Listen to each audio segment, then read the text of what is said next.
you are not a member of NAN, we welcome you to NAN and invite you to join us and get to the action today. For more information and to join, you may visit www.nationalactionnetwork.net or call 877-626-4651 or text the word NAN, N-A-N, to 59769. Welcome. Right now, brothers and sisters, Katrina Jefferson with What's on Your Mind. She's coordinator here at the House of Justice. Good morning. Good morning, Attorney Hardy, and good morning to each and every one of you who are here with us live here at the House of Justice. Welcome to this Saturday's conversation of What's on Your Mind, where you, the community, you, the people, you, the membership base, have the opportunity to interact with the National Action Network by emailing us at whatsonyourmind@nationalactionnetwork.net. Again, that email address is What's on Your Mind at nationalactionnetwork.net, or you may call us at 877-626-4651. Good morning. Give us your name, let us know where you are from, and share with us what's on your mind today. Hi, I'm Ocean, and I'm one of the youth huddlers, and I hail from Brooklyn. So, what's on my mind is that when I was at last huddle, I spoke about systematic racism. And I felt that the only cancer and virus in our country is systematic racism, and that people are killed unjustly, and it's got to stop now. And also this trial, I should trust that justice will be served in our country. Thank you so much for sharing. Good morning, sir. Give us your name, let us know where you are from, and share with us briefly what's on your mind today. My name is Gregory Fortson, aka Elliot Dancer from our Red Hook Projects. I'm staying here in Harlem.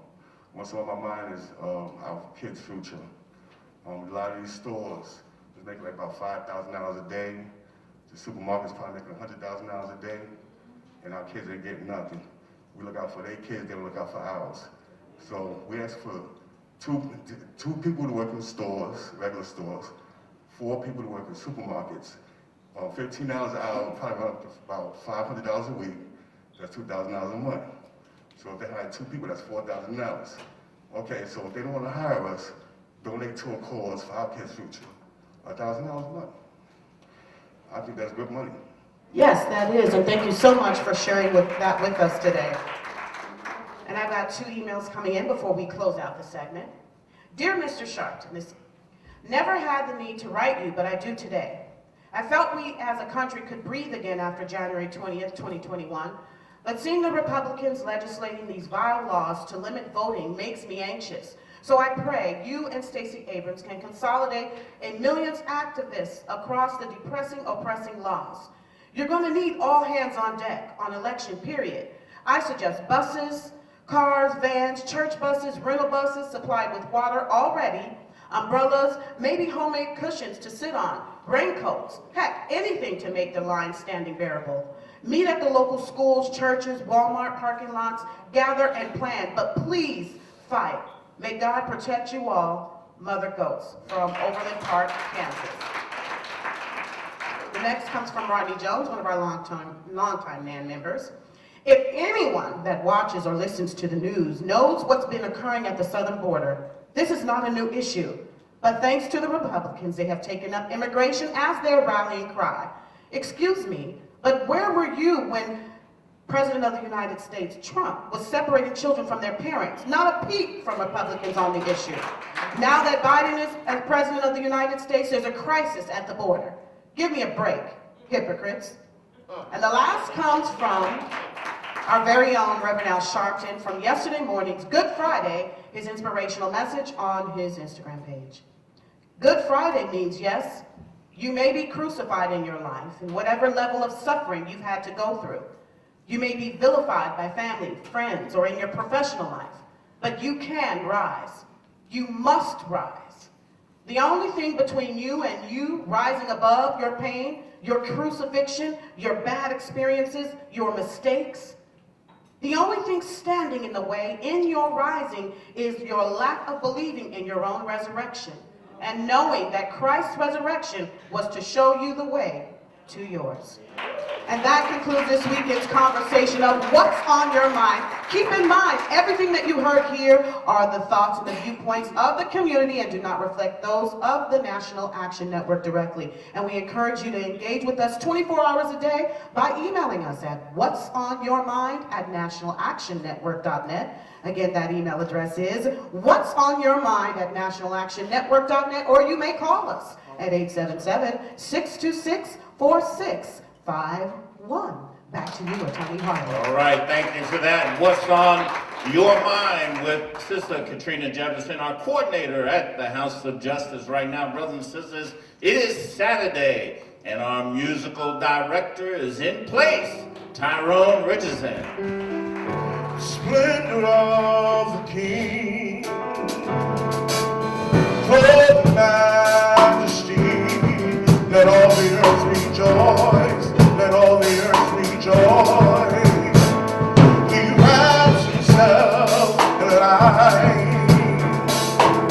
darkness tries to hide, trembles at his voice, trembles at his voice.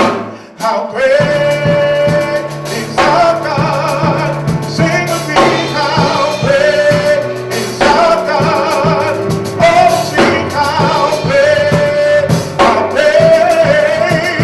is our God, oh, the splendor of a king,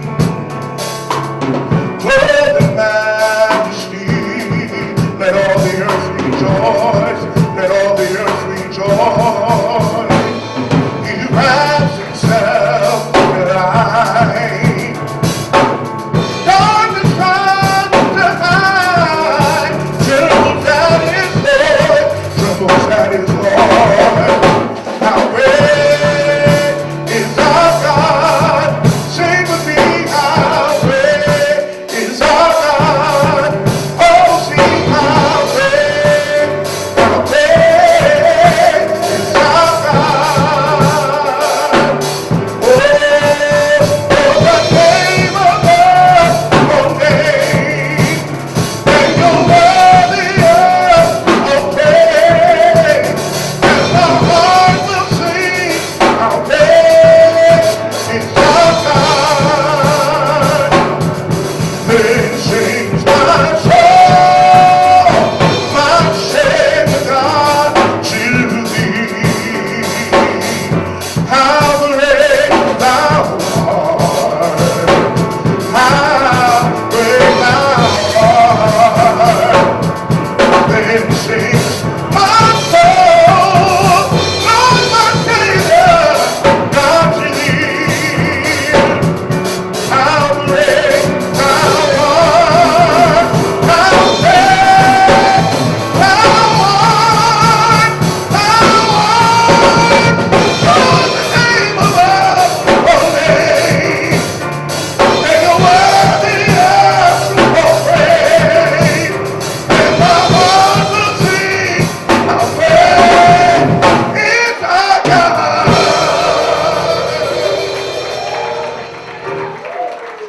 That is our musical director, Minister Tyrone Richardson, accompanied by Chris Garland. Very quickly, brothers and sisters, just want to let you know that there will be a Manhattan Borough President Forum. It'll be sponsored by the Greater Harlem Coalition.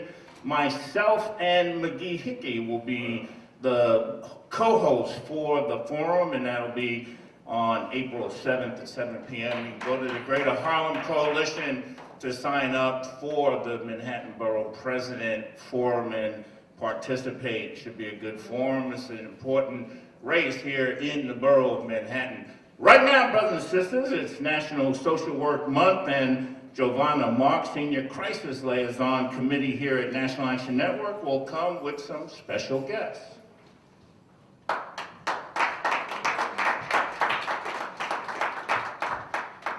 Good morning, all. Today is, this month is Social Work Month. Social workers help people solve and cope with problems in their everyday lives. Social workers is a practice-based profession that promotes social change, development, cohesion, and empowerment of people in the community. Social work practices involve the understanding of human development, behavior, and the social committee of the community. They understand the culture, institute, and interactions.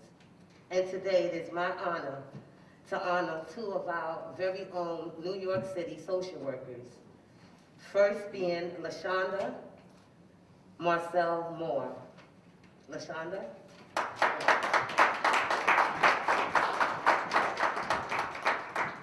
Good morning, everyone.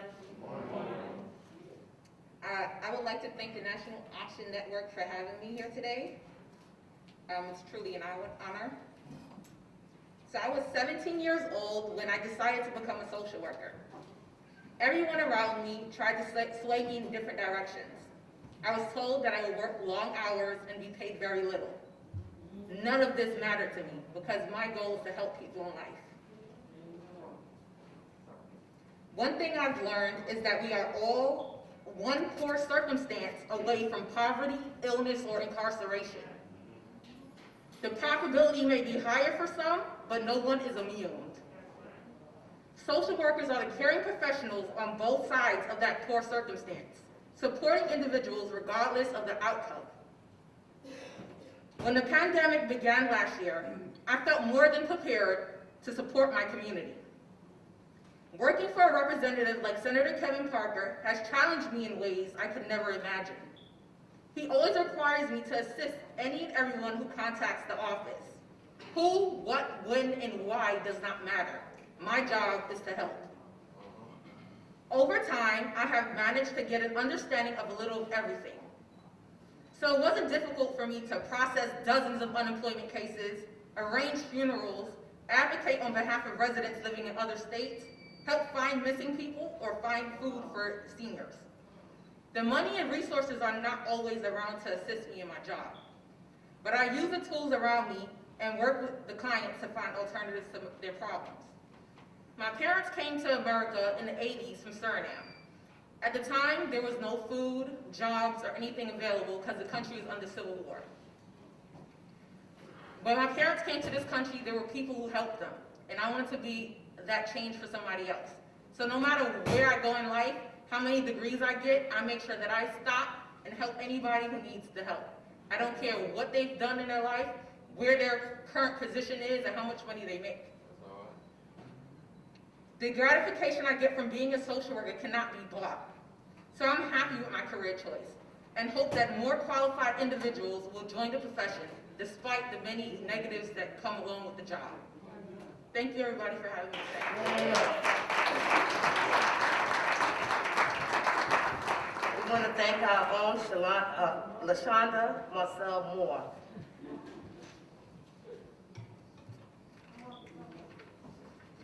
Next is Mr. Charles R. Clinic, Jr. Thank you.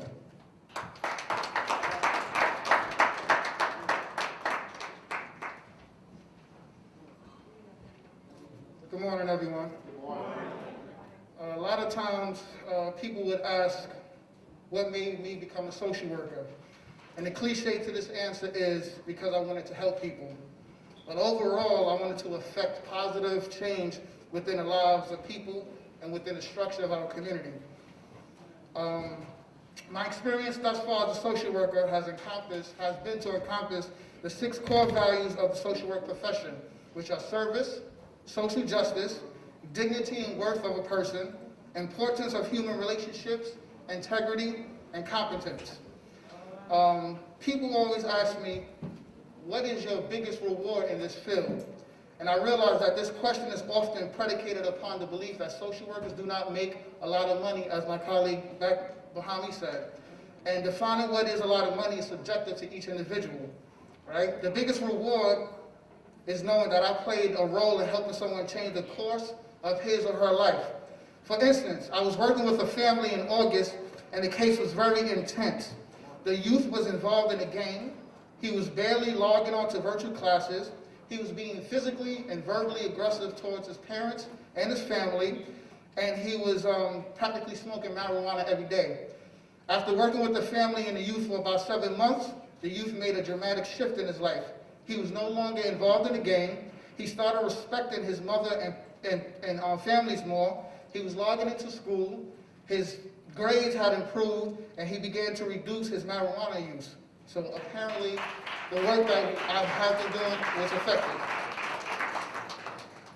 Sometimes I look at the challenges of this field, and the biggest challenge in my field is the lack of engagement from the families. When I work with any family, I give my all. I come in at 100% or more, ready to work, ready to serve, and ready to advocate.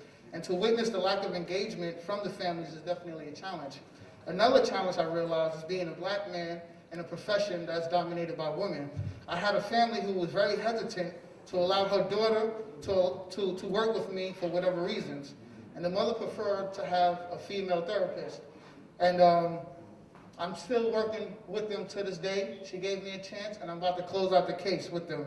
And last but not least, what are some of the advocacy and social justice issues that I've been involved in since I've been a social worker? During my undergrad years at college, York College, I took part in many advocacy and social justice issues, one being the reinstitution of TAP and Pell Grants within the New York State Correctional Facility. All right. Sorry, but my time is up, I guess.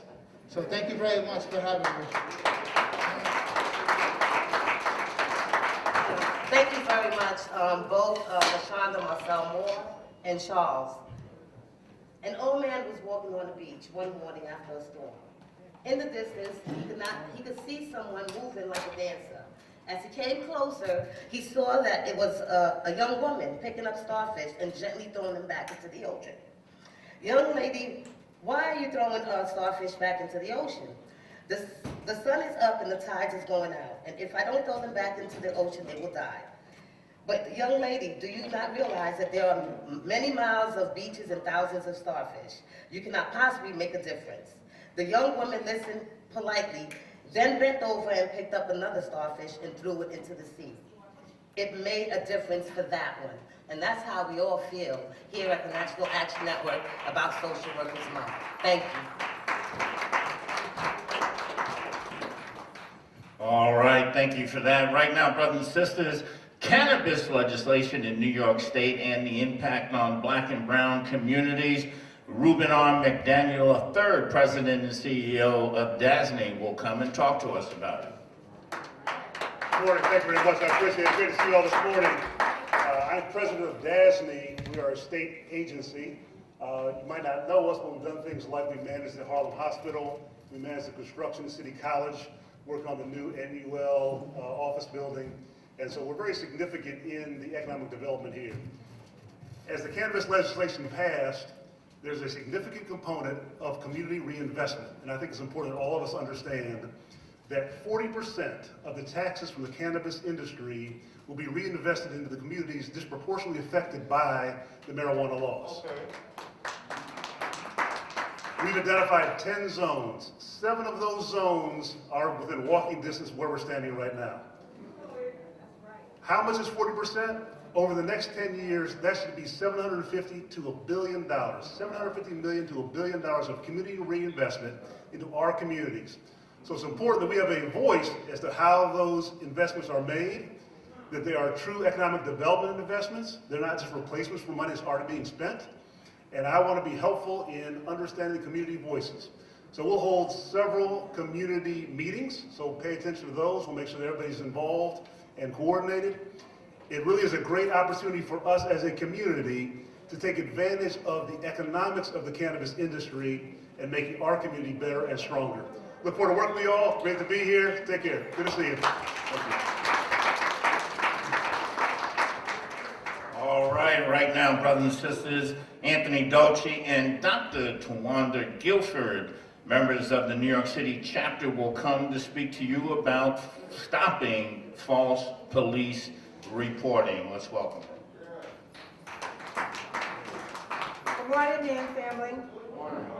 Before we begin, the Stop False Police Reporting Group would like to thank Reverend Sharpton and Dominique Sharpton for offering us the opportunity to speak today and for partnering with us on our upcoming event on April 11th to stop false police reporting.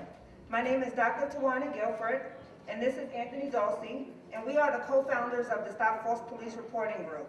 We are here today to discuss an important criminal justice reform initiative that we co-authored together in November 2020. At that time, we sat together to discuss the commonalities in our cases that brought us to the National Action Network. What we found is that while either race, gender, sexual orientation, or social class were the undercurrent, the common cause that brought our cases together involved false police reporting by either a civilian or an officer, that an individual maintaining their innocence was placed in handcuffs, and that both cases occurred in Manhattan. These commonalities led us to investigate whether there were any laws out there that protected individuals from these types of experiences. And what we found was that there is a current bill under the Civil Rights Law that was introduced by Senator Kevin Parker and Diane Richardson in the Assembly.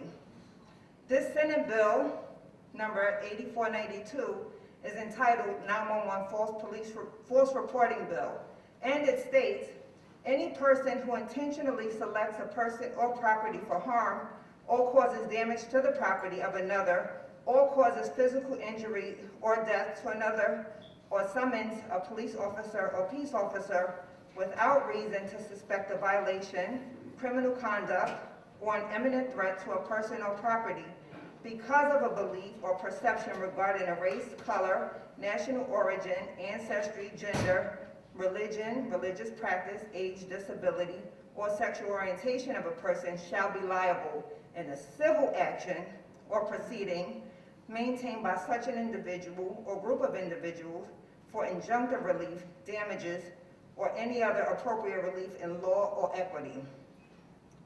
So while the bill had good intentions, as two people who were deeply impacted by false reporting, we believe that this bill does not go far enough to protect other types of marginalized individuals. Therefore, we are proposing the following changes that will offer greater protections for individuals like us from wrongful arrest and wrongful deportation. First, we are asking that the bill name be changed from 9/11 False Reporting Bill to Universal False Reporting Bill because officers bypass the 911 call system when submitting false reports. Second, we would like to explicitly mandate felony charges for both civilians and officers who knowingly and intentionally file false reports. This would give the district attorney more support in punishing officers given the inconsistencies in the disciplinary process. Third, we would also like to expand on the current protected classes to include social class, visible and not apparent disabilities, gender expression, immigration status, and criminal history. Good morning, National Action Network. We are also asking for the bill to be expanded to offer greater protections for individuals that have been wrongfully arrested or incarcerated. First, we're asking for greater transparency to include the right to know why your case has been dismissed. Second, we are asking for greater officer accountability in both the pre- and post-conviction process. Third, regarding immigration, there must be no deportations while either the criminal case or the immigration case is pending. We also need great transparency in the handoff between local law enforcement and ICE. And the last expansion point is that we're requesting a database to keep a registry of officers and civilians known to file false police reports. In closing, we'd like to thank you for allowing us to amplify this issue of false police reporting that has negatively impacted communities of colors and marginalized individuals. For decades, civilians and bad cops were able to steal away from an innocent person's life by creating a false narrative about an incident that never occurred. And this must stop. To further elevate this issue, the National Action Network and the Martin Luther King Democratic Club has partnered with us for a rally next Sunday, April 11th at 1 p.m. on One Police Plaza to stop false police reporting. We have a host of impactful speakers for this event. We also have a petition to help stop false police reporting with nearly 25 signatures. 2,500 signatures, that's right. To learn more about this petition, go to change.org and type in the words, Stop False Police Reporting. You will see the names Anthony Dulce and Dr. Tawana Guilford as co-authors. We will also return on Monday at the Nan's Youth Huddle to share more about our personal stories. Thank you very much for your time, and we wish you an enjoyable day and hope you'll attend our rally next Sunday. My name is Anthony Dulce, and this is Dr. Tawana Guilford. We are the Stop False Police Reporting Group. Thank you. All right, thank you so much. You know, April 4th, 1968 will always be a day that lives in the history of this nation because that is the day that Dr. Martin Luther King Jr. was assassinated. To come and remember that day for us will be Roscoe Boyd. He's the co-chair of the Mid-Manhattan branch of the NAACP.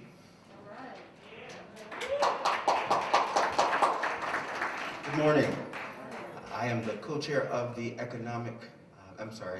Civic Engagement Committee of the NAACP Mid-Manhattan branch. And it is my pleasure to bring to you from the NAACP Mid-Manhattan branch our remarks and reflections. To the Reverend Al Sharpton and the officers and members of this community, it is my pleasure and honor to stand before you as a recently joined member 2 weeks ago here.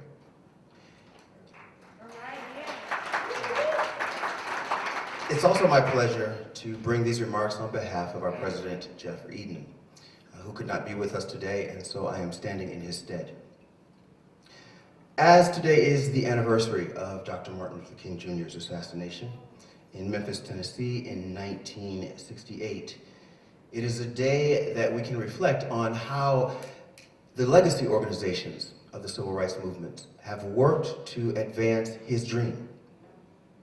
His assassination, of course, led to an outpouring in our nation that brought Black Americans together. It angered us, and it also helped us grieve and to move forward our causes. It is not unlike what has happened today with George Floyd, where our country is now remembering and reflecting on racism and white supremacy, and how this legacy has and continues to destroy our communities. There were several members of the Mid-Manhattan branch that were friends or knew Dr. King or worked with him. And one other connection is that I am a graduate of Morehouse College, the same institution that Dr. King attended. And that while people don't know this, Dr. King was a student who didn't score more than a C average ever. But he knew every bit of that C. And it is something that we can take with us as we think about how we learn and how we use the tools that the past has given us to advance our causes now and into the future. Essentially, there are three major legacy organizations, and I'm going to include another as well, and actually a fifth too, because the history of African Americans progressing began with a national organization called the National Association of Colored Women. That was the first national organization, that is now the National Council of Negro Women, to work together to advance the causes of racial equality and justice. Of course, there's the Urban League, there's the NAACP, there's the National Action Network, and most recently, we've seen the Color of Change come about in 2005. These organizations have worked together to advance an agenda that would bring about, hopefully, the realization of Dr. King's dream. But how far have we come, and really how far do we have to go? You know, we live in a time where the rights of African Americans and other people of color are being threatened and indeed taken away in places like Georgia, where we saw an overwhelming voter turnout. That was the result of our coordinated efforts to bring our people out to vote. It's historic for so many reasons, because we also saw the lead politicians in the state of Georgia flip. Something that was a result, again, of our hard work, dedication, and our commitment to social justice. You know, there have been some very impressive judicial and legislative victories through the civil rights era.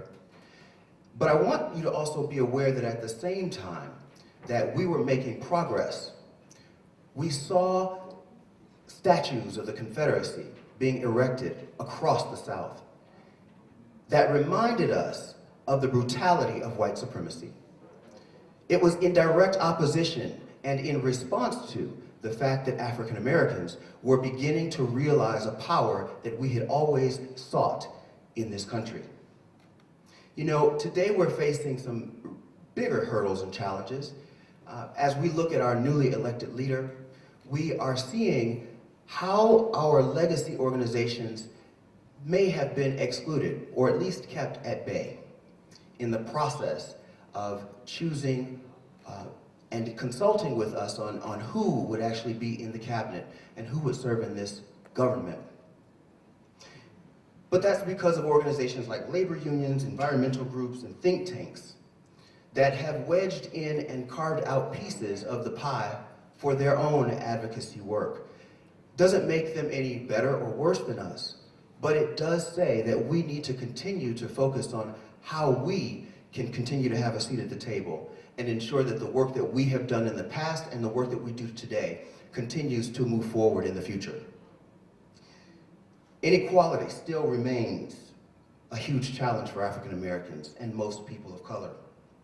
The average income of Black families is still well below that of whites, a legacy of slavery. Even college-educated Black individuals earn less than their white counterparts.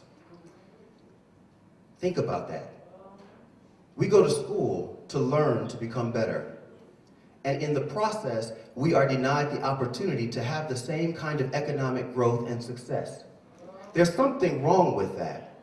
And it's something that is systemic and intentional in our country. There have already been studies that show that the legality of our courts and other criminal justice systems are weighed unfavorably for African Americans and other people of color. There's something wrong with that when we can look at the statistics, the data, and show that the system is designed to be unfair and unjust to us. Today I wanted to look at the legacy of the work that these organizations have done, and why today we are at a critical moment in history to not only preserve what we've done in the past, but to anchor what we've done in the future.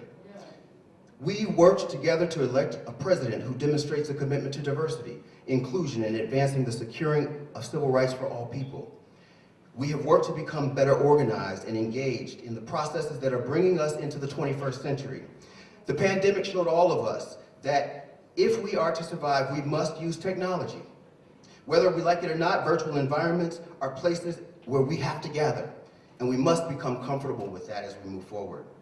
We've also learned that we need to look to each other for best practices and begin to dismantle the illusion that we're in competition with each other.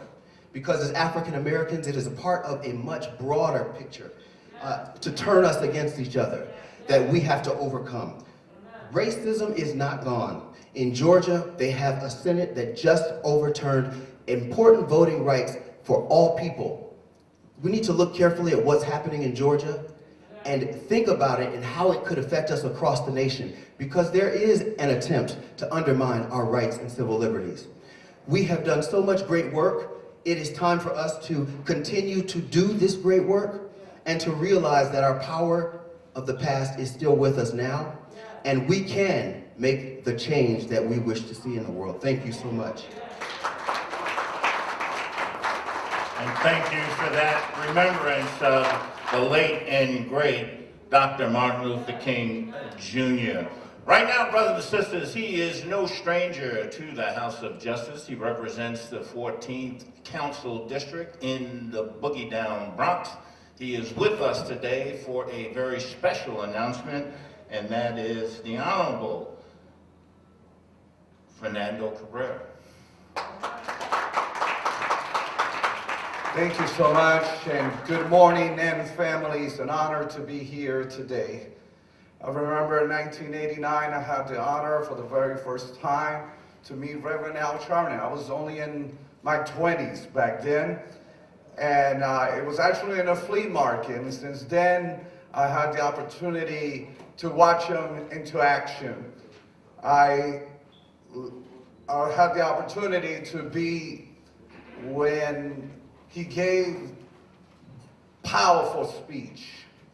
Reverend Al Sharpton gave a powerful speech at George Floyd's funeral. I was right there. I had the honor to be part of that. It's one of the most powerful messages that I ever heard in my entire life. I'm also a pastor of a church, so I also can appreciate when you have someone that stature stand up. It's not every day that we get to stand right next to an iconic figure of social justice, a vanguard, a true leader. It's not every day. Some of us say, I wish I would have been there during the times of Reverend Dr. Martin Luther King. But today we get to stand next and follow the leadership that Reverend Al Sharpton has made. And he's pushing forward. We're working together and having, and the council was able to pass a bill to have a task force to have the very first civil rights museum right here in New York City. We're looking forward to having Nan being in the middle of all of that. But I came today to make a major announcement. And that is, in my district, I had the opportunity to rezone Jerome Avenue, the largest rezoning in the history of the Bronx. And one of the things that I demanded was for a brand new middle school. So I'm happy to announce here today that I'll be calling for the new school to be named Reverend Al Sharpton School of Social Justice. The time is now. The right moment is now, and he's the right man to be named for the School of Social Justice. God bless you, and congratulations. Councilman Fernando Cabrera, what a great announcement and what a great honor that would be. Right now, brothers and sisters, we are so pleased to have with us today for our inspirational word, Reverend Hareem Radcliffe. He's the senior pastor of the New Tabernacle Baptist Church in the Bronx. The Bronx is in the house today. Good morning, Nan. We greet you in the matchless name of our Lord and Savior Jesus the Christ, bringing greetings along with Lady Radcliffe from the New Tabernacle Baptist Church in the Boogie Down Bronx. Amen, where God's light shines all the time. Certainly we thank God for the Reverend Dr. Al Sharpton. Come on, let us put our hands together for him. Certainly he is a voice for the voiceless, and he has also brought hope in what seems to have been hopeless situations all across the United States of America. Going quickly to the text, from the Gospel of Matthew, the 14th chapter, beginning at verse 25. And I'm so excited that the Bronx is represented, and Reverend Al Sharpton is going to be commemorated with a school in the Bronx. Amen. Amen. And in the fourth watch of the night, Jesus went unto them walking on the sea. When the disciples saw him walking on the sea, they were troubled, saying, "It is a spirit." And they cried out for fear. But straightway Jesus spake unto them, saying, "Be of good cheer. It is I. Be not afraid." And Peter answered and said, "Lord, if it be thou, bid me come unto thee on the water." And he said, "Come." And when Peter was come down out of the ship, he walked on the water to go to Jesus. And when he saw the wind boisterous, he was afraid. And beginning to sink, he cried out, "Lord, save me." And immediately Jesus stretched forth his hand and caught him and said unto him, O thou of little faith, wherewith didst thou doubt? And when they were coming to the ship, the wind ceased. That concludes the reading of God's holy word. I want to speak to you briefly from the thought, blessings in the midst of the storm. Blessings in the midst of the storm. Now may the words of my mouth and the meditation of my heart be acceptable in thy sight, O Lord, my strength and my redeemer. Blessings in the midst of a storm. They say that you're either in a storm, or you're on your way into a storm, or you're on your way out of a storm. Storms make us uncomfortable. Storms make us afraid. But storms are there to get our attention. Oh, I'm a city boy. I was born and raised here in the village of Harlem, but I was born in the old Harlem, the Harlem of Woolworths and Bloomingtons. I was born in the Harlem of Sydenham Hospital. Yeah, I believe we have some old Harlemites in the house on today. I was born in an old Harlem, but my mother was a country girl. And when she came up here, and as I was growing up, when the storm started to brewing, y'all know how it is. Some of y'all from the country, you know when the storm started, everything in the house went off. The lights went off, the air condition, the fan, the television, the radio, and it did, all that went off, but then you had to get somewhere and sit down and be quiet. Storms come to get our attention. And I've been in a storm. I've been on a big ship in the midst of a big ocean, in the midst of a big storm. It can be a terrifying situation. But if the physical storms are not bad enough, sometimes we go through some spiritual storms that are really bad also. Storms of police brutality, storms of gun violence, storms of racial oppression, and storms of voter oppression. Well, what does that have to do with our text on today? I'm glad that you asked. Jesus sends his disciples into a storm. Now, the theological question would be, why does Jesus send his disciples into the midst of a storm? For after all, this wasn't the first time they got caught in a storm. No. Y'all remember that there was one time when they were in the midst of the storm and Jesus was on board. Jesus was on board. He was in the lower part and he was fast asleep.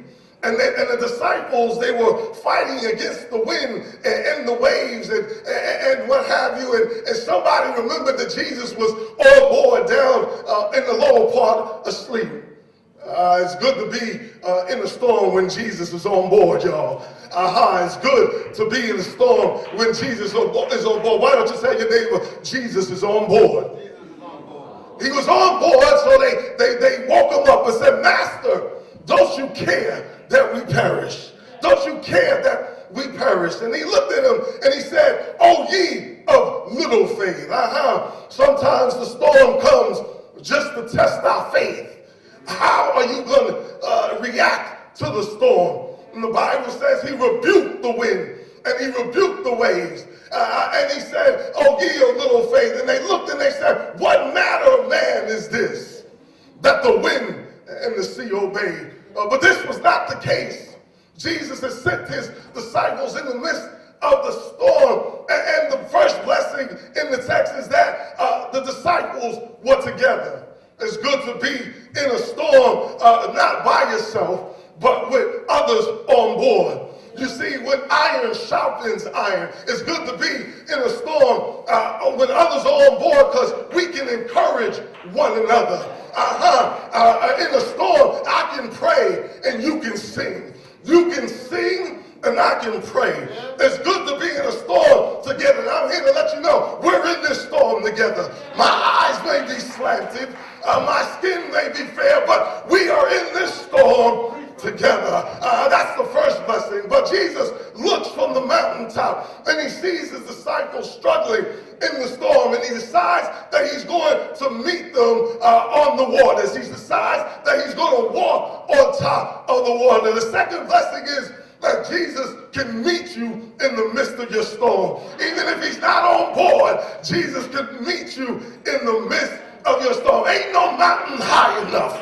Ain't no valley low enough. Ain't no river wide enough to stop God from getting to you. The next blessing was in the text. It said that the disciples looked and they saw Jesus walking on the water, and they began to be fearful because they thought it was a ghost. Some of that spooky stuff that Dr.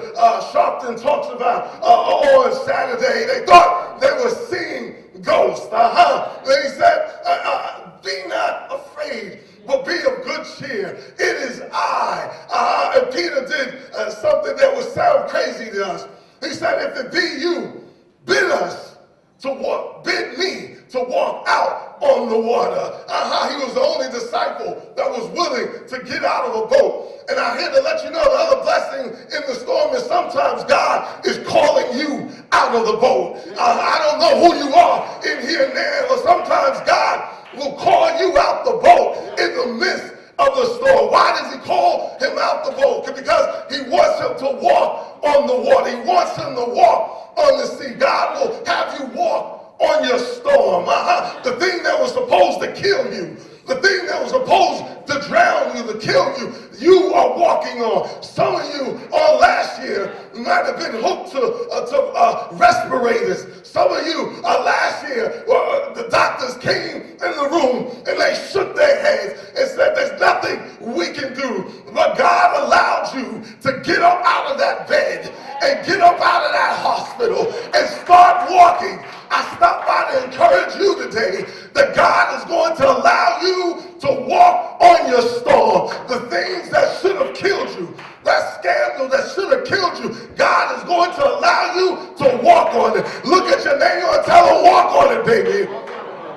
The last thing, and I'm out of here, the Bible says that Peter took his eyes off of God and he began to sink. And then whenever you take your eyes off God, you will find yourself sinking. But one thing Peter did, and that I liked, he cried out. He refocused and said, Lord, save me. And if we were to have testimony time in this hour, most of us would say we got saved in the midst of a storm. It was a stormy relationship. It was a stormy health issue. We got saved in the midst of a storm. I've been pastoring now for 10 years. I've been preaching the gospel for over 20. And I come by to tell you and give you my testimony. I've seen the lightning flash.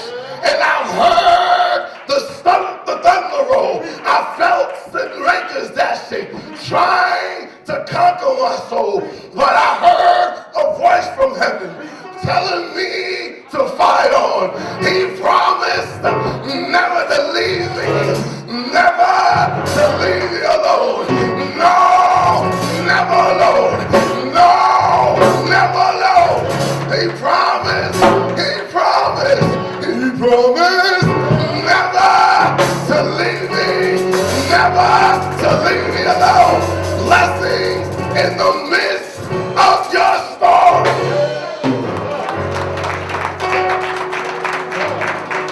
Reverend Hareem, Radcliffe, Senior Pastor of Untitled Chapter in the Bronx. Once again, brothers and sisters, under the direction of Minister Tyrone Richardson, the Change Ensemble. Hallelujah. Salvation and glory, honor and power unto the Lord our God. For the Lord our God is mighty. Yes, the Lord our God is omnipotent. The Lord our God, He is wonderful.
to get on your feet and put your hands together for the president and founder of the National Action Network, the Reverend Dr. Al Sharpton.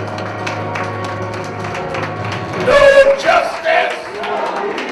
No justice. No justice. No justice. What do we want? What do we want? What do we want? When do we want it? When do we want it? When do we want it? When do we want it? Fist bump the person next to you, tell him you love them. Never give up and never give in. A change will come. Keep it down. Troubles and trials won't last away. Not on our side, nothing will come.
Give them a big hand. Certainly we're happy to be with you another Saturday morning for the Saturday Action Rally. For you that are here at the House of Justice, 145th Street and Lenox Avenue in the village of Harlem. And for you that are listening live on 1190 WLIB AM in New York, we're happy to be with you another Saturday morning to give our report on where the action is. Give a hand to our presider, Attorney Michael Hardy,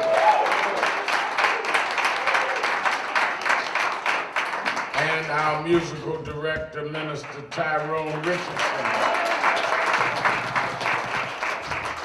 And give a hand to our inspirational speaker today from New Tabernacle, Reverend Radcliffe from the Bronx. Reverend Radcliffe, we were sitting in the back listening, and he tuned up, and I said, he gonna wreck this place in a minute. Let me say that as we commemorate the 53rd anniversary of the assassination of Dr. King on tomorrow, that it was very heartwarming for me. I'm gonna get into the King anniversary in a minute, but I want to acknowledge that it was heartwarming for me to hear from this young brother, Reuben McDaniel III, who spoke from the NAACP. He's a member here now. Where's Reuben? Stand up. Roscoe, okay. They gave me the wrong name, but it's Roscoe. And I think that Roscoe, one of the reasons why it was important is that, as he said, you have got to be able to keep legacy organizations going. And for this young man to get up and expound upon that and to really say and show where young people, some decide to go and do their own thing, but then others that will sign up and become part of the leadership of legacy organizations means that we continue the legacy from generation to generation. And that is so important, because if you continue the legacy and continue the struggle, then you will be able to sustain the struggle. So give Roscoe a big hand.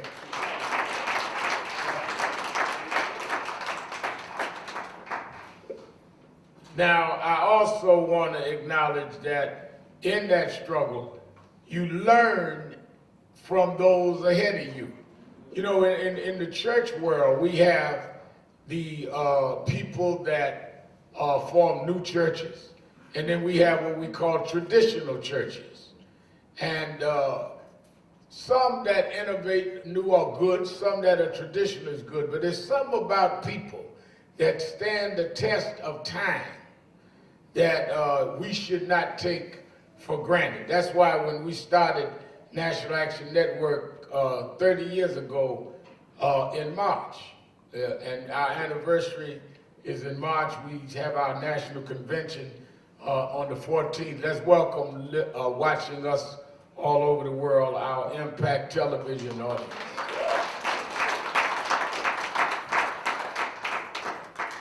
That we came in the tradition of the King movement, and an extension of that, I grew up in Operation Breadbasket.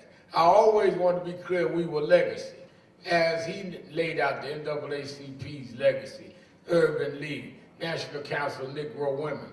Some groups start and stop, and others last over the decades. And that's something I think is important. Let me also say that I received a letter this week, and I couldn't really know how I wanted to respond. But Councilman Cabrera, who decided with his local community that as they build this new school in his district in the Bronx, that he would name the school after me.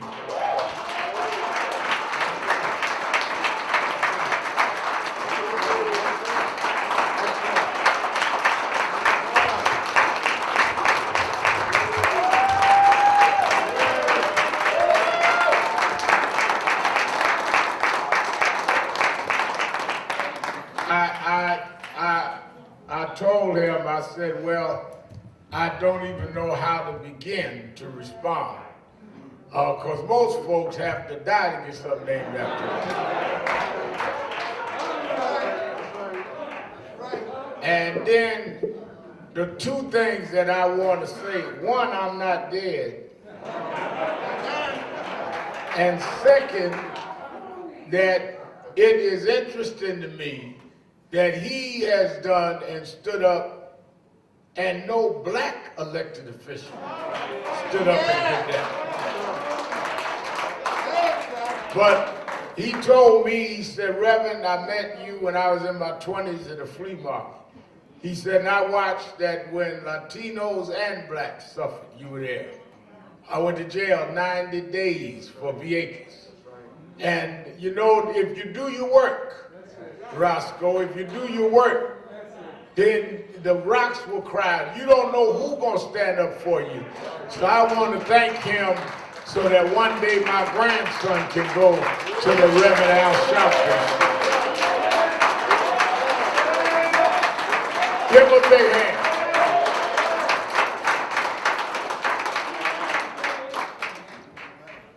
A lot of history around here. And when I look around and see all of the foot soldiers that are here, that have made history happen, it's good to know that it is recognized. and that it is appreciated. I look, I tease Attorney Hardy all the time, but there would not have been a civil rights movement in the tradition of Dr. King in the North if it wasn't for Michael Hardy.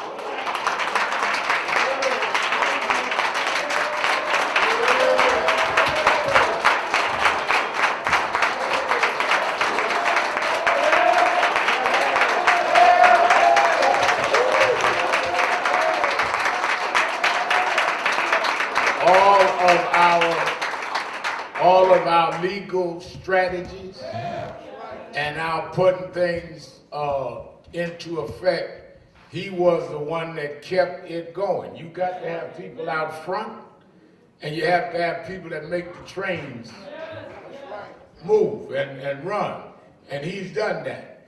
And we kept trying to get administrators. He finally said, I'm going to close my law office and help run this for you so you can do what you want to do.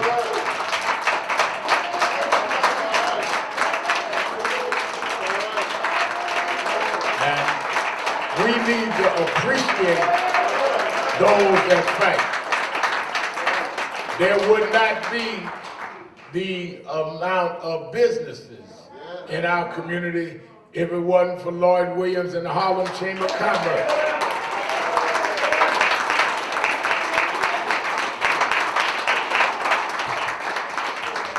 Lloyd Williams, who was the godson of Malcolm X, he grew up under Malcolm, but didn't let it go, talking about legacy, and became a mentee of Percy Ellis Sutton, and now is continued to lead, even in these dire times, our business development.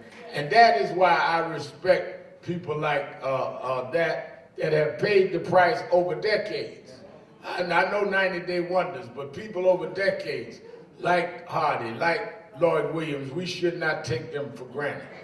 So that's why I wanted to say that out of respect to my elders. You didn't think you was gonna get away, did you?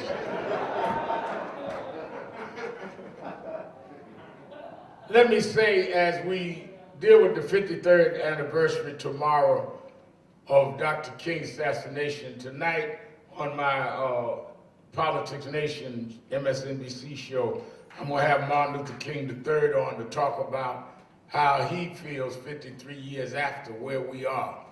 I'm also gonna have on Georgia legislator Kenny, this was the woman, Councilman Cabria, that was arrested for knocking on the door of the governor of Georgia while they were signing this Georgia voter suppression bill.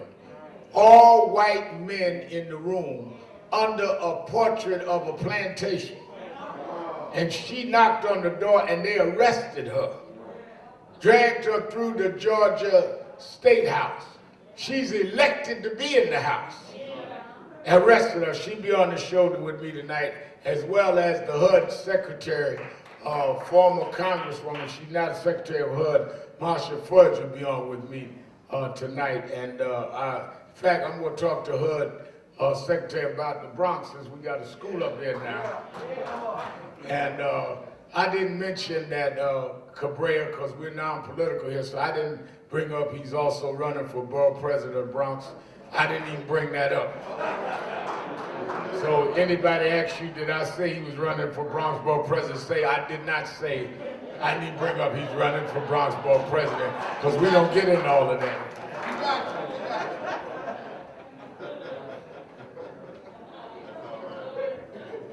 What'd you say, Derek? He's running for we don't talk about Bronx borough president. All right. Let me be real clear about a couple of things before I get into the Georgia voting thing. We are in the middle of the trial of Derek Chauvin in Minneapolis, Minnesota. Many people talk about the George Floyd trial. George Floyd is not on trial. George Floyd is the victim. Derek Chauvin is on trial for killing George Floyd. Now, on Sunday, we went to Minneapolis because we wanted to have the night before the trial started a prayer rally. And the ministers worked with Reverend Toon, our national field director, and put together a rally, social distance, but hundreds of people came out because we wanted that family to know that we were with them and to cover them in prayer. You may not believe in prayer, but they do. And we had a tremendous prayer rally. All of the family was there. As we got ready to close down the rally, we looked up and who was coming down the aisle of the church but Gwen Carr, the mother of Eric Garner.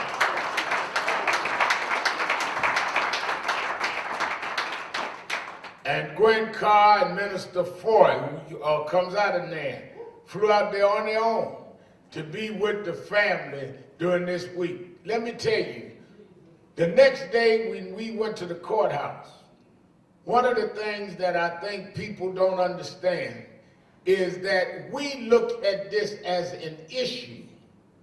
They look at it as their brother, their uncle, their cousin.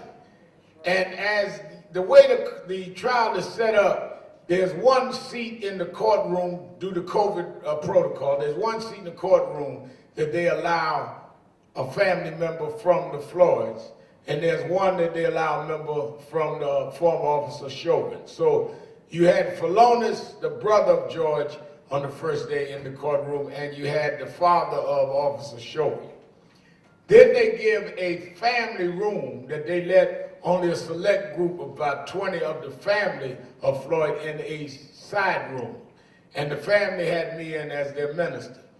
As they began, Councilman Cabrera, to play the tape before the jury in the trial, as I sat in the room, as much as I've been close with this family in the 10 months since the death, because I did both the funerals, they began breaking down and crying again because the tape they showed at the beginning of the trial is a tape none of us had ever seen, where you see people on the sidewalk begging for this man to get his knee off of George Floyd's neck. And where back and forward, they kept saying, "You're killing him." And then you hear George begging for his life. Just imagine if that was your brother, your uncle, your cousin, and you're sitting there watching him literally narrate his own death. And the arrogance of them to say that they had to keep their knee on because of the unruly crowd. You see in the video, the crowd wasn't unruly. The crowd was appealing for mercy for this man. And I'm telling you that even yesterday, you had policemen get on the stand saying it was deadly force. It was unjustified. We didn't get in a courtroom an indictment on Eric Garner. We didn't get an indictment on Michael Brown in Ferguson, Missouri.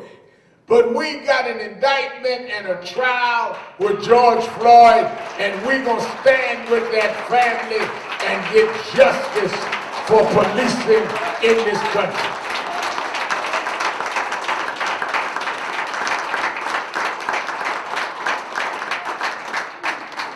That's why the Bible said the race isn't given to the swift, nor to the strong, but to those that can endure.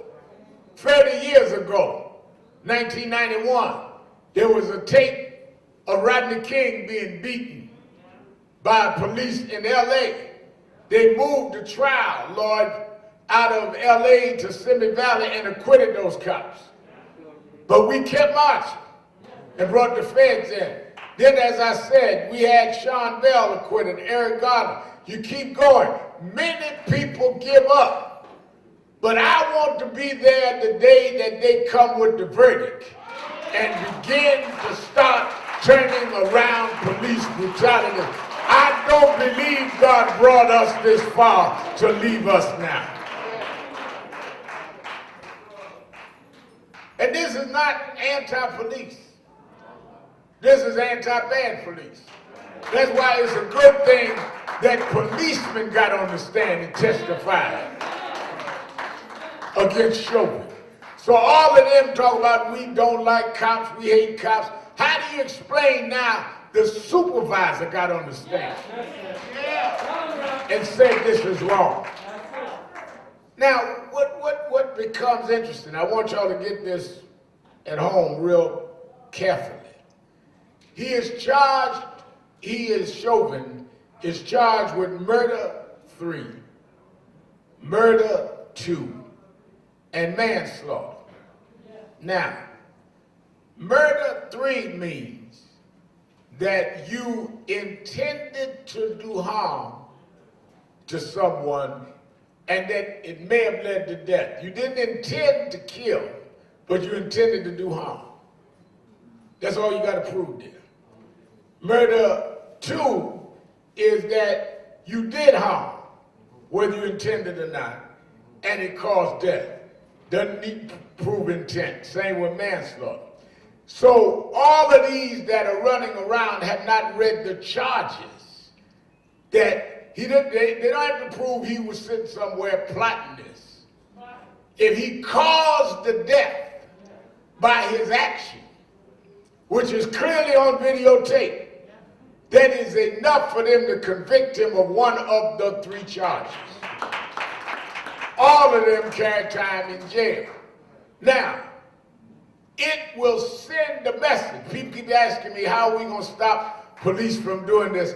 The way you're going to stop police from doing this is when police start seeing that they will pay a price, just like criminals in our community. We don't want anybody above the law.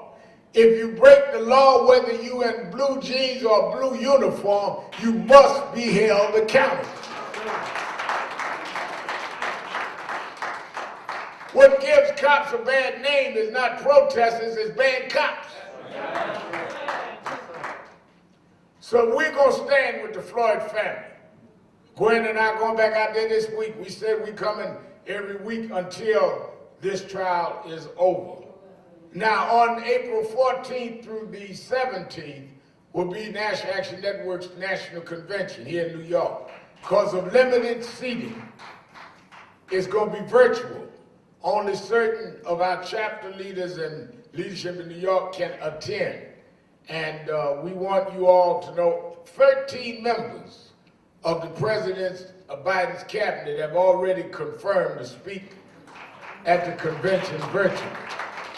Secretary of Treasury, Secretary of Commerce, Secretary of HUD, Secretary of Education, all of the Secretary of Transportation, all of them will be speaking throughout the convention virtually. And we will be having our civil rights leaders and our faith leaders, our entertainers, many of them weighing in. You can watch all 4 days at www.nationalactionnetwork.net. All 4 days.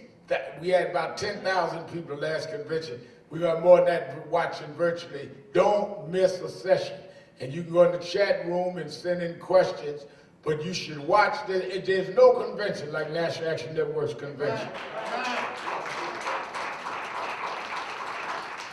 And the Floyd family will be on from Minneapolis. So we want you to be part of making change. People ask me all the time in the last couple of weeks, am I afraid of what happened if the verdict comes back bad?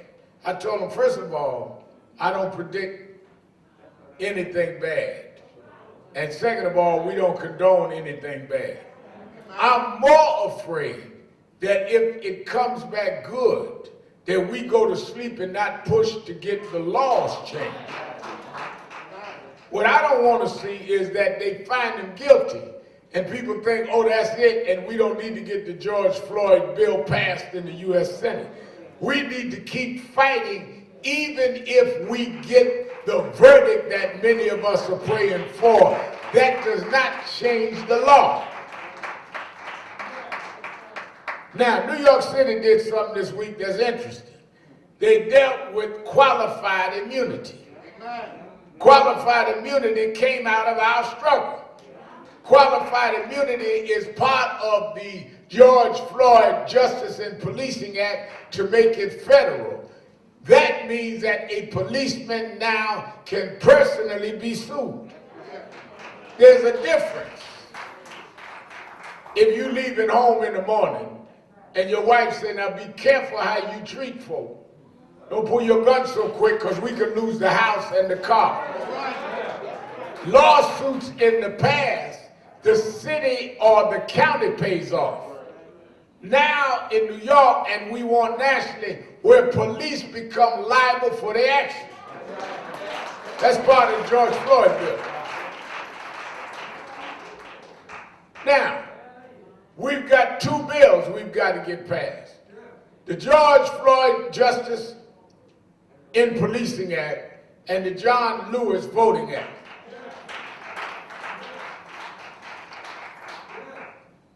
Georgia, Texas, and 43 other states have brought in laws that nullify the ability to have equal voting rights in these states.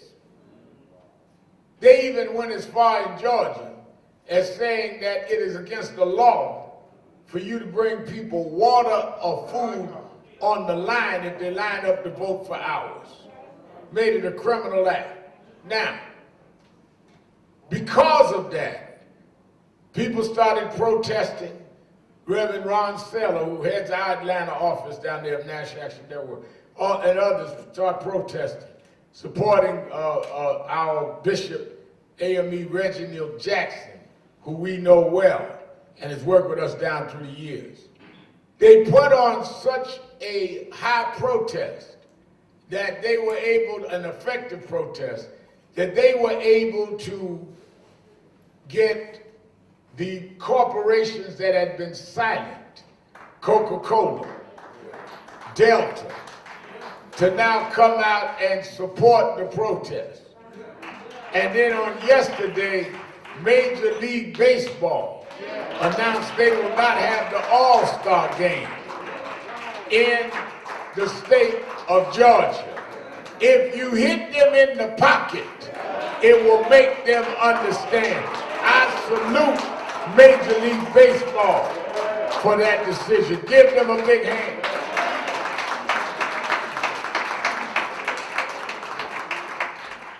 Now you got to understand the context of what's going on with Georgia and Texas, which brings us right back into Dr. King.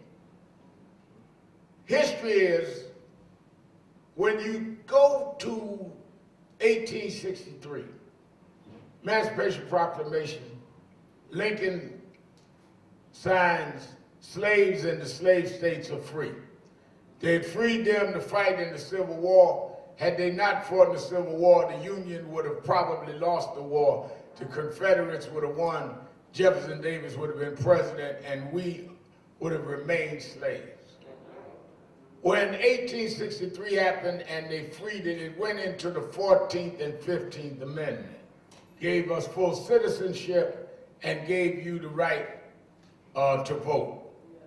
But by 1880s, there were several Supreme Court decisions leading into 1896 Plessy versus Ferguson. But in the 1880s, there were 7 Supreme Court cases that reversed what had been done in the 14th and 15th Amendment.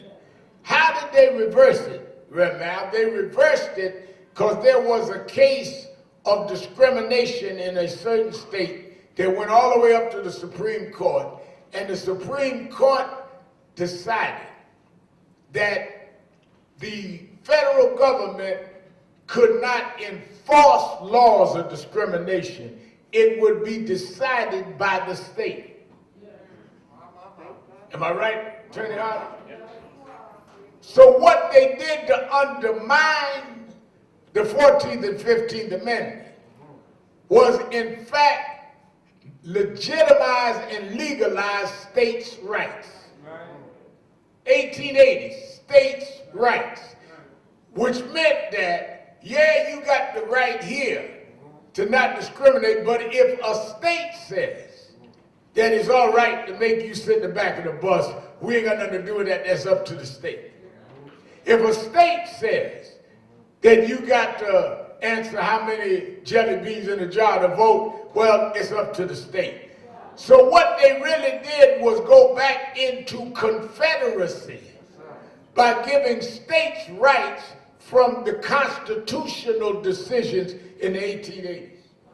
Now, why am I bringing that up? Because the civil rights movement that Dr. King led and got killed for was against the states' rights movement that had emanated from the 1880s. If you don't know what you fight, you won't win because you fighting the wrong enemy.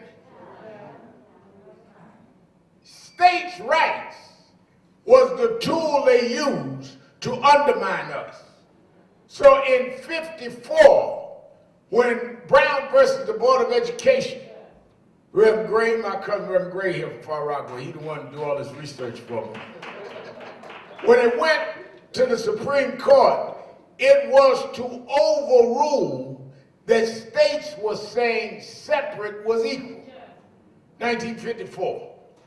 The very next year, 55, is when Rosa Parks wouldn't give up her seat in the front of the bus. There's continuity, Roscoe, in legacy. 54, Supreme Court, Brown versus Board of Education. 55, Rosa Parks. 56, they won the Montgomery boycott. 57, they started SCLC. You running around here with these pop-up movements that are not connected to history. So you got some folks walking around talking about, I'm not for civil rights, I'm for human rights. Human rights has nothing to do with states' rights. You have to deal with a civil right to deal with states' rights. I want both.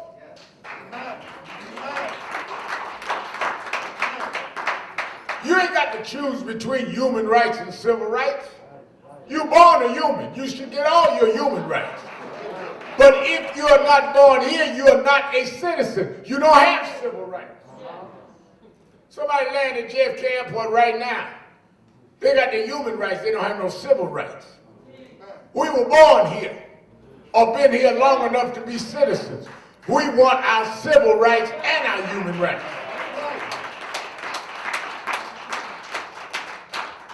Don't rob me of my civil rights and act like I done said something smart. You know, people be just saying something like they done said something brilliant. I'm for human rights. I'm not for civil rights. No, I want both of them. I was telling Dominic yesterday, just articulate ignorance. Like God told me the other day, Reverend, I'm glad you one of the guys got up in age and still woke. We woke. I said, yeah, I heard your record. How do woke folk call themselves niggas? Come on. Come on. Come on. Come on. You sound sleep to me.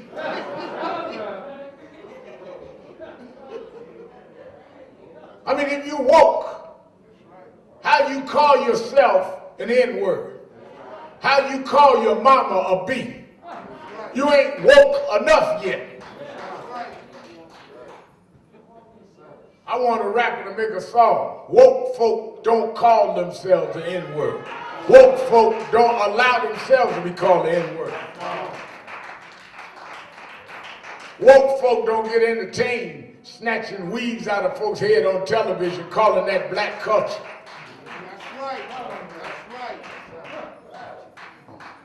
That's folks still sleeping, yawning, wallowing in decadence, articulate ignorance.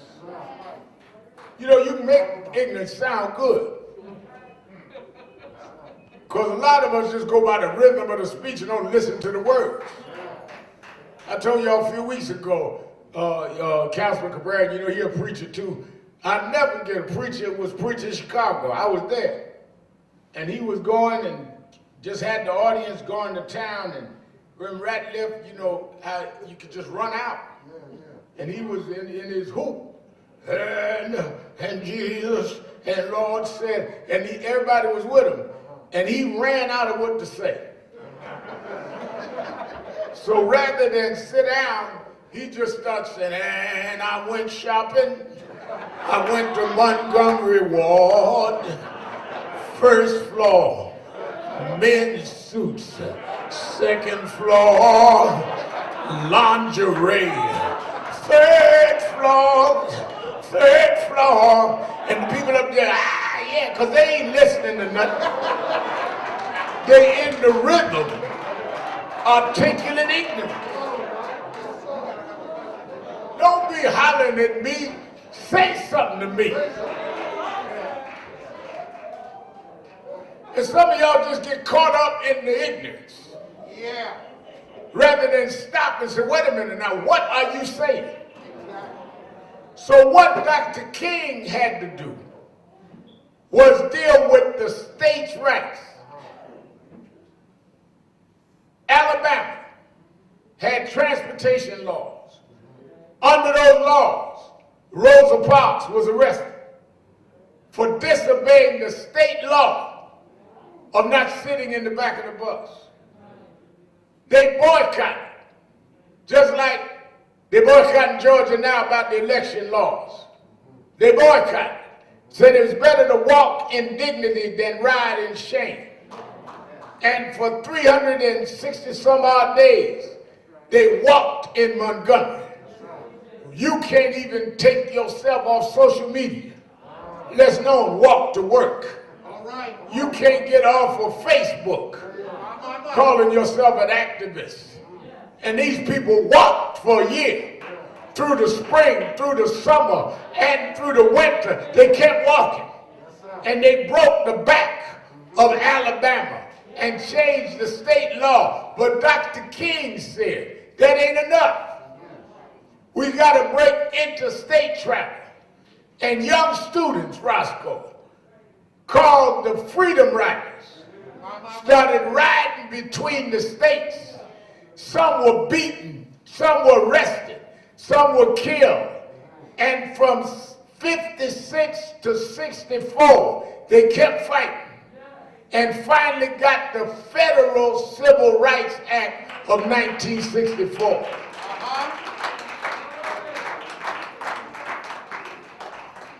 It was the Federal Civil Rights Act that challenged states' rights. Then the next year, the Voting Rights Act challenging states' rights. That's why we remember Martin Luther King. Because Martin Luther King just didn't make the cover of Time magazine. He just didn't get a Nobel Prize. He changed states' rights motive of government in the United States and changed it another way. And we come out of that tradition, and we continue that legacy. And that's why we celebrate Dr. King. You know, it becomes important in the same regard why we want this George Floyd bill. Because certain cities have changed policing. Certain states are talking about it. But we need federal law so that all 50 states have to deal with it. We want to win in the courtroom, and then we want to win in the United States Senate. Bring me right into, we are in Easter weekend. Say this, I'll let you go. We are celebrating something that we ought to be emulating. We are celebrating what we ought to be emulating. You got to ask yourself a question. Why would God send his son if he was not using the journey of his son to give us a lesson in our lives? Jesus came and defied the order of the day.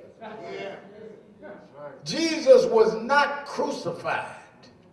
We had commemorate Good Friday yesterday. They sentenced him to death not because he had the Holy Ghost. That wasn't a charge. They sentenced him to death because he stirred up the people and he defied the order of the day. Read St. John 5th chapter.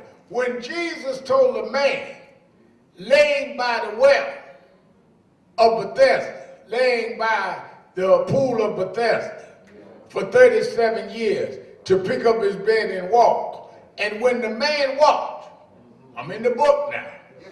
Where's my in the book lady? I'm in the book.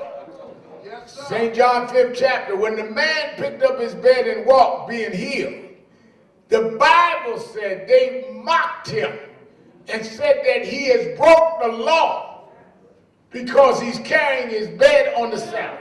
Yes, sir. Yes, sir. They didn't say something about the Spirit. They said the law. And that's when complaining that Jesus broke the law is when they brought him to court. If you're going to be with Jesus, you got to be willing to stand up to unjust laws. When they brought Jesus into court and asked him had he defied the law, what did he say? He said, I'm doing the work of my Father. That's why in our journey, sometimes we get arrested. It may break the law, but we're doing the work of our Father. That's why I went to Vieques. It was against the law to go on the Navy base. But them exercises was giving cancer to young children in the Puerto Rican community. I broke the law to do the work of my Father. Jesus went to the cross because he disobeyed the law. Well, they put him on the cross. I was talking, me and Reverend Councilman Cabrera talking about in the back. If you stand up, they're going to put you on the cross. What did Jesus say?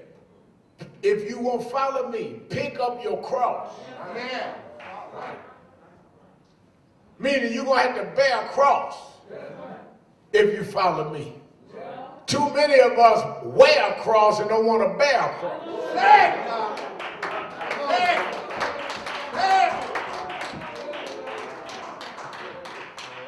I go to these churches, all of these diamond-studded crosses. Bigger the title, the bigger the cross. All kind of rubies and pearls and diamonds in the cross, and they don't bear no cross. That's right. People homeless, they don't bring them into church. People hungry, they won't feed them. People suffering COVID-19, you won't test them. You're not bearing no cross, you're wearing the cross. Take the cross from around your neck and get it on your back and go to work.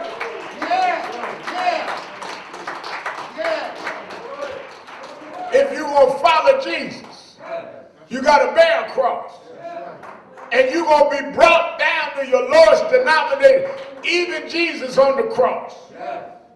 That's why I'm telling you, you got to study the journey. Even Jesus was brought to the place of depression and surrender and looked up and said, Father, why have thou forsaken me? Meaning that even when you feel depressed, when you feel that God isn't on your side, you feeling what Jesus felt. But before he gave up, he said, unto thy hands I commend my spirit. The story of Easter is the story of those of us that are active, that will stand up against what's wrong, that will stand up though we're going to be mocked and criticized, that's going to stand up to where we're ready to give out. And it is where you give out that you meet God. They said that they took him down and put him in a bar tomb.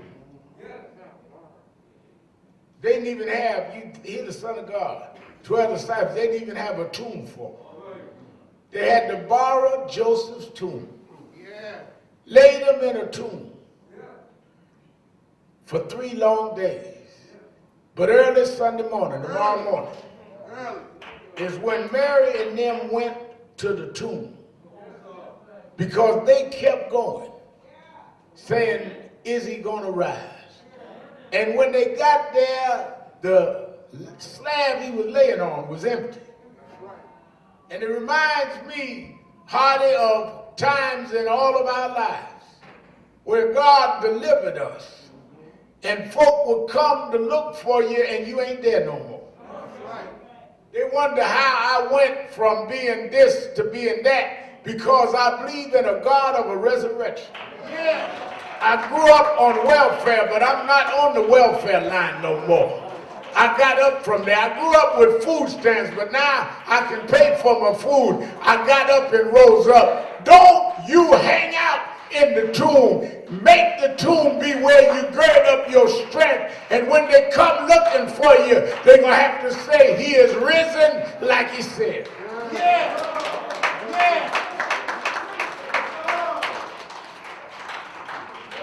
Folk be talking about, well, you know, I like Reverend Al, got a little influence now, but I remember him back in the 80s. Well, you still in the tomb. I ain't in the tomb no more. I don't know why you wasting your time walking around my empty tomb. I got up. I went down to get up. God can't rise you up unless he lets you lay down. Sometimes God will bring you down so he can bring you up.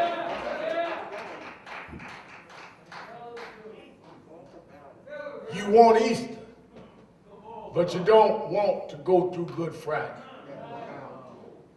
You want the resurrection, but you don't want to go through the crucifixion. You want the blessing, but you don't want to do the work. I need people to understand that part of the work and the level of the work is what you do to get your blessing. They came that morning looking for a dead man. And the man they were looking for ended up being the tour guide to the tomb. He said, why seek ye the dead among the living? He is risen like he said. But then I want you to get this and I'll let you go. He then instructed them when they figured out it was Jesus. He then said, I want you now to go and get my disciples and Peter and tell them to meet me. Now, 2 points about that, Reverend Gray. Why did he say get the disciples and Peter? Well, the reason why he singled out Peter is the last time we saw Peter. Jesus had told Peter at the Last Supper, you're going to deny me. Which is, again, why I'm telling you, Jesus' story is your journey. Your best friends are going to deny you. If you get out here in this movement, folk that you helped are going to be the ones that stab you in the back. Folks you stood up for ain't going to stand up for you. So if Peter turned on Jesus, get ready for folk going to turn on you, but that's all right. He told him, you're going to deny me. Peter said, never me. Well, it wasn't that long, a few hours later. Peter denied him 3 times. But because he was Jesus, you can forgive those that despitefully use you. So Jesus said, tell my disciples and Peter. Because if he just said, tell my disciples, Peter might have thought he wasn't included because he knew he had denied Christ, so he had left the fold. But Jesus said, I'm not going to exclude Peter. Because even though you denied me, I'm not going to deny you. And I want them to meet me. And why do they want you to meet him? Well, when he met him, they all was marveling that he had risen like he said. And there was one doubting disciple. There's going to be somebody that always going to doubt you. Bible called him Thomas, doubting Thomas, the original Uncle Tom.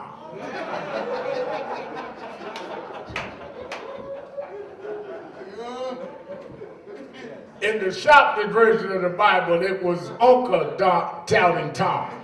I just cut Thomas short. Because that's all an Uncle Tom is somebody that doubts what God could do. If you knew that God would make a way, you wouldn't be buck dancing and selling out, but you're doubting Thomas. That's what makes you an Uncle Tom. And Thomas said, let me see the scars. And that's why I like to come and tell you every Saturday that I know he lives. Because I can show you the scars in our hand. I can show you how he brought us from the back of the bus to the front of the White House. You don't think we can rise up? Just think about in one lifetime. We went from having a drink at the White Water Fountain to where we sat down as the President of the United States and they had to serve us as heads of states. He rose. He rose. He got up and conquered and showed the scars in his hand. That's why this movement has always been a spiritual movement. A movement that no matter how far down they bring us, we can rise anyhow. So that is why after 4 years of the most biased, bigoted, racist administration, the Easter message is we was crucified. Called Latinos out their name, crucified. Caged kids at the border, crucified. Made way and mockery out of Barack Obama's birthplace, crucified. But now we rise again. Because look out, Trump. Major League Baseball is standing up for voters' rights. Look out, Trump. Policemen are on trial, and the main witnesses is testifying against them. Look at the scars, Trump. Many of your biggest supporters are now under question themselves. We shall rise again. Up, you mighty race. We ain't gonna stay in the tomb for long. Up, you mighty race. We can if we will, because he lives. I had some dark nights, but I can face tomorrow because he lives. All fear is gone. I know he lives, because he lives in my soul. Get up, black man. Get the sleep out your eye. Get up, black woman. Don't let them call you out your name. It's time to rise, never to fall again. We will. God is on our side. God will make a way out of no way. He walks with me. He talks with me. He tells me that I'm his own.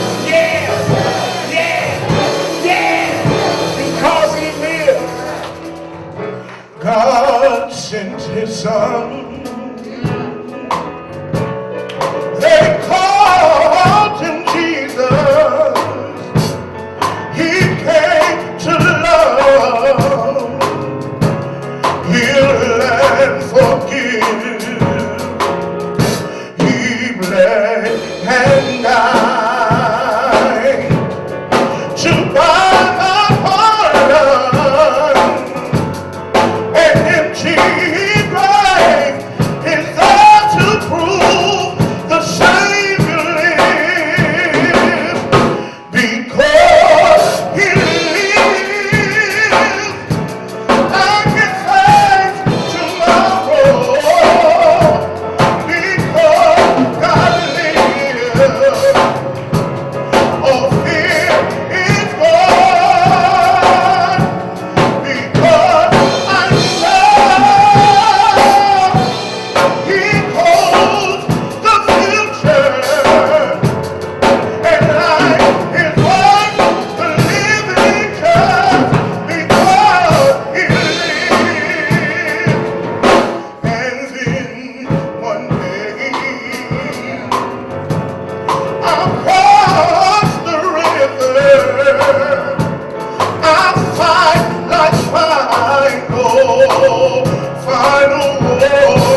Everybody's singing. Everybody's singing. Everybody's singing.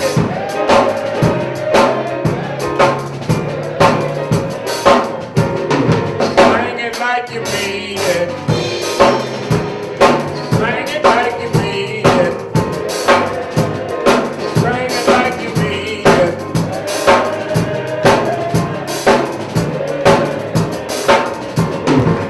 I'm open the doors of the movement. There may be someone here that never joined National Action Network. You hear us on the radio, you see some of our activities on television, but you never became a member of the organization. There's not a better day than this Easter weekend. The weekend we remember Martin Luther King's assassination, and for you to come down and join right now. All you have to do is come down either aisle to me, and we'll sign you up right now. You that are listening on the radio, you can call right now, 1-877-626-4651, 1-877-626-4651, and join on the phone or go online to www.nationalactionnetwork.net. But if you're here, you come to me, and we'll sign you up now. Everybody's singing. Everybody's singing. Everybody's singing.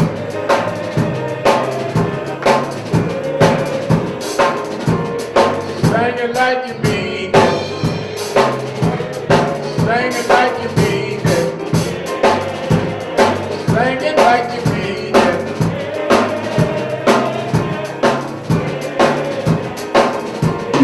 Sing for George Floyd, y'all. Sing for Eric Garner. Michael Brown, y'all.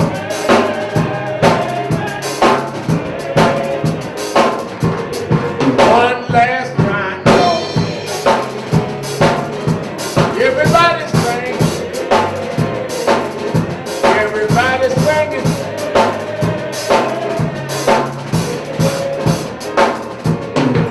All right. We're going to raise our offering.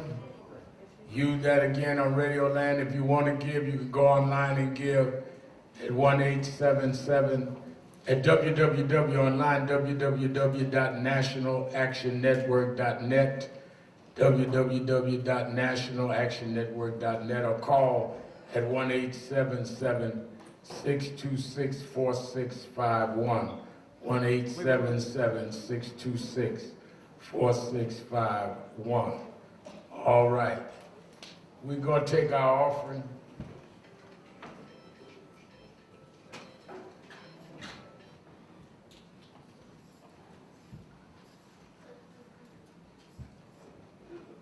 I want everybody to give. Give another hand, Councilman Cabrera with us.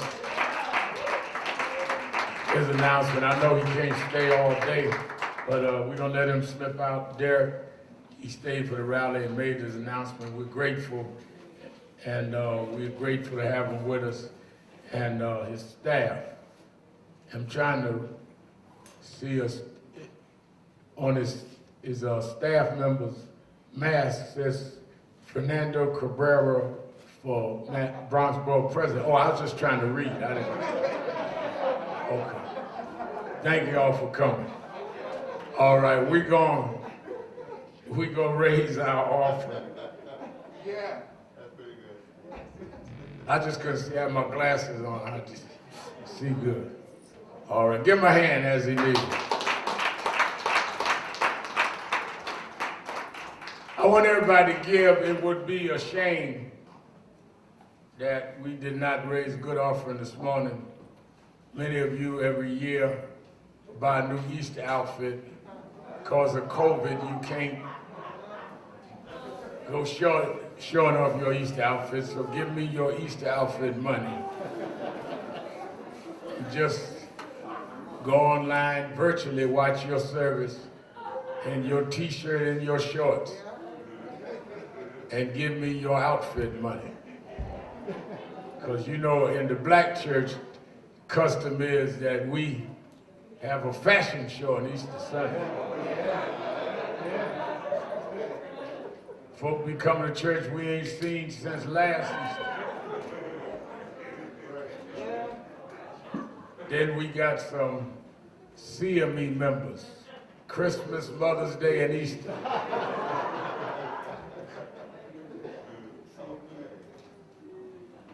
So I want y'all to give like you mean it. I need about 10 people that give $100 or more to come quickly. I need 10 people. Brother Wayne Tennant, $200. Reverend Gray, my cousin, $100. Guardians, $100. Winston Gilchrist, $100. Reverend Radcliffe, $100. Lloyd Williams, $100. Tawana Guilford, $100. The Walters family, Milton Walters, $100. Oh, Roscoe just gave on, see this is that new school thing, this is legacy. He did it online, $100, thank you. Give him a hand, $100. Membership, $210. Brother John in town. Brother John, $100. Good to see Brother John. Glad to see one of our devout members. All right, Keisha Sutton James. Y'all heard me talk about Percy Sutton this morning, his granddaughter.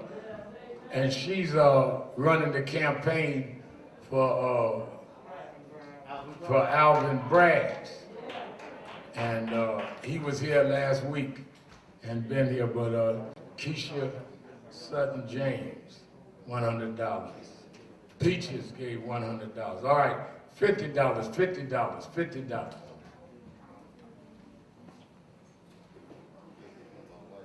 All right, Valerie Ponder and Alvin Ponder, giving 50 each. Jeffrey Roberts, one of our sound guys, $50. Brother Dawson from the LGBTQ committee, $60. Brother David, $50.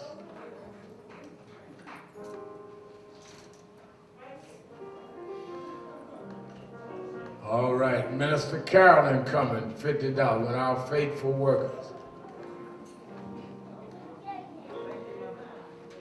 They bring my grandson out while I'm speaking because he's confused of who's preaching, me or him. He makes as much noise as I do.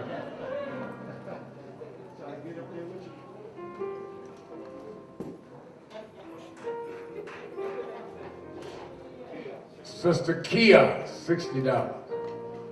All right. $20, 20, 20, 20.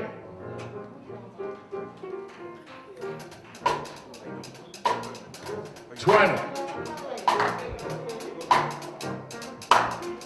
All right. How you doing? Good to see you. I didn't know you with your mask on. 20, 20. All right.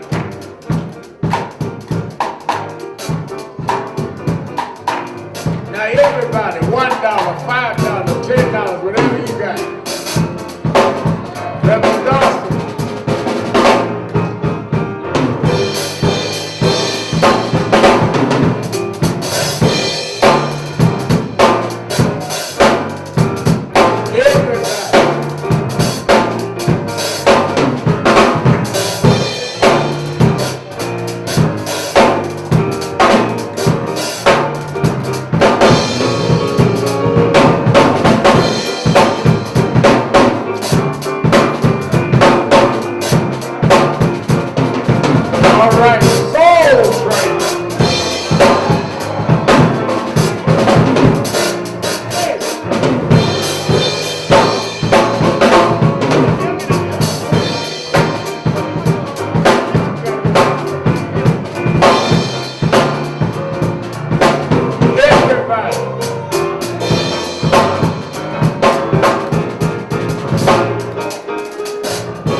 want everybody, our leadership, to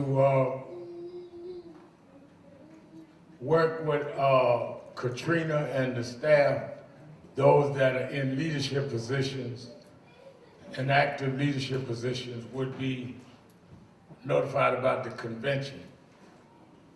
So please respect protocol. We do not want to have a problem with the hotel. We got too many people, but they ain't distance and all that. So please respect the instructions of Katrina and Derek Ferguson. All right, let us all stand.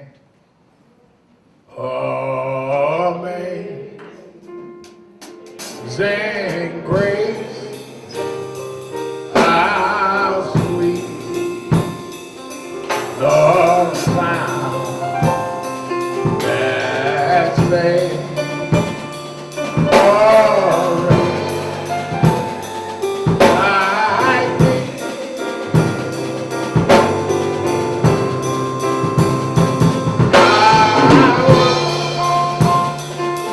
Was lost, but now I'm found. Was blind, but now. Repeat after me. We're an African people, robbed of our names, our language, our families, our self-respect. But we shall rise, never to fall again. Up, you mighty race. We can accomplish what we will. No justice, no peace. No justice, no peace. No justice, no peace. Fist bump with the person you next to. Fist bump me for your way out.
Come on.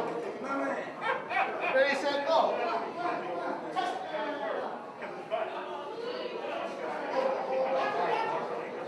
Uh-oh. Get up on boy. Get into the trap. Get into the trap. Right. And then what happened is, right after that, like 15 seconds,